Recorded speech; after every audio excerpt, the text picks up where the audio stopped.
So tell that story. How Well, old were you? You have to remember that Lake Echiko was a very popular place in the wintertime. When the lake would freeze over, there was any number of people that would skate on the lake, and your family had an ice boat on the lake. And so the lake was used by people all the time, as was Stevie's Pond and the other wetlands in the town. There was a huge amount of people that skated every Saturday and every Sunday. The lake would be crowded, well, crowded because it's a big area, but there would be a tremendous amount of people on the lake. And the ice house that was located right on the edge of the lake, it's behind the ice cream stand right on the lake. In fact, the foundation is partly still there. And it was 3 stories high. And every year, as kids, we would go up and we would watch them cut ice on the lake. And they normally, what they did, there was a tramway that went into the water. And a big conveyor belt that took the ice blocks up into the ice house. So they would start cutting right at the bottom of that tramway, and they would cut. And they would cut a wide trench that would probably be 18, 20 feet wide, and they would cut that all the way down to the front of where the Rockwell camp was, because that's where Lake Echiko is 60 feet deep. That's the deepest part of Lake Echiko. And so that's where they took their best ice off that area in front of the Rockwell camp. And once they got in front of the Rockwell camp, then that's when they would make their big harvest. And all those big floats of ice had to be pushed up to the front of, or the back of the ice house. In the ice house were men that stored the ice, and each layer of ice had to be covered with sawdust. And the ice house was 3 stories high. It was a huge building, and as time went on and we grew up, when we got, and I think I was 14 years old. I think at that time you had to be 14 years old to get a Social Security card. And me and my pal Johnny Sheldon, we were constantly together with several other kids, Gillian Lundquist and Terry McGuire and a few other kids. And we went up there this one day, and they were harvesting ice, and we started talking to the men. And they said, oh, if you got a Social Security card, we'll hire you. And we said, gee, we don't need. So we all went over to the Lawrence post office and got our Social Security cards. And then we came back to the lake the next weekend, and of course these men most of them all worked, had a job that they did, and they harvested ice on the weekends.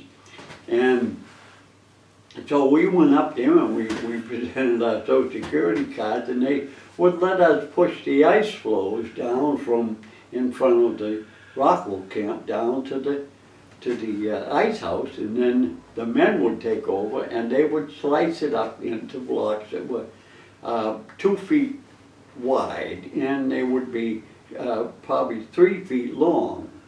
And those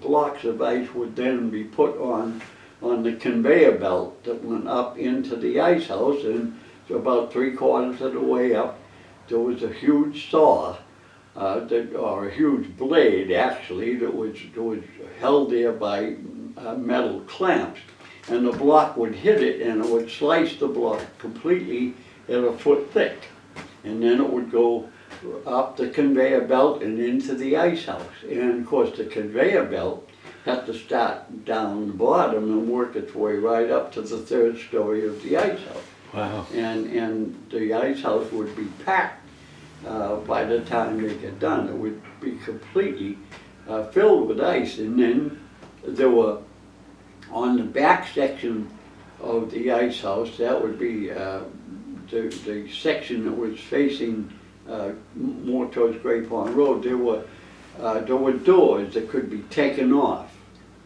just like a silo. And they would start, and they would open the ice house up, and they would start taking the blocks of ice out all summer long. And of course, I'm old enough to remember ice boxes. And the icemen would come to the house every week, and they would ask my mother and father, mostly my mother, if she wanted ice, and she'd say, yeah, give me a 50-cent piece, or a 75-cent piece, or a $1 piece. And the iceman would go out. He would cut a block of ice, and he had a leather belt, a leather harness over his shoulder and down his back, so he wouldn't be soaking wet. And he had ice tongs, and I have a pair hanging on my barn back there. And he would grab a hold of that ice block with those ice tongs, put it on his back, and take it in to your ice box. And he'd lift up the cover of your ice box, and he'd put it in. And then the ice would melt in the ice box and flow down the bottom. And that was usually my job, or my brother's job, or my sister's job, to empty the ice tray. Every couple of days, we'd go out and check the bottom of the ice box and see how much water was in the tray, and take it out and empty it. And, Wow. and it was a fantastic place, and it was a fascinating place to watch these men harvest this ice. They had a great big machine. And the last machine that I remember was what they called an old one-lunger. It was a one-lung engine, and they had to crank it to start it, and it drove a belt that drove the cutter wheel, and that's what that great big circular cutter wheel is what they would cut the ice with, and it was on a sled, and they would pull it through the ice. They would mark the ice and to keep straight lines in it. And they would pull this cutter down, and they would cut this float of ice loose, and then they would push it up to the ice house. And it was really fascinating to watch and see them do this. So talk about what the kids did.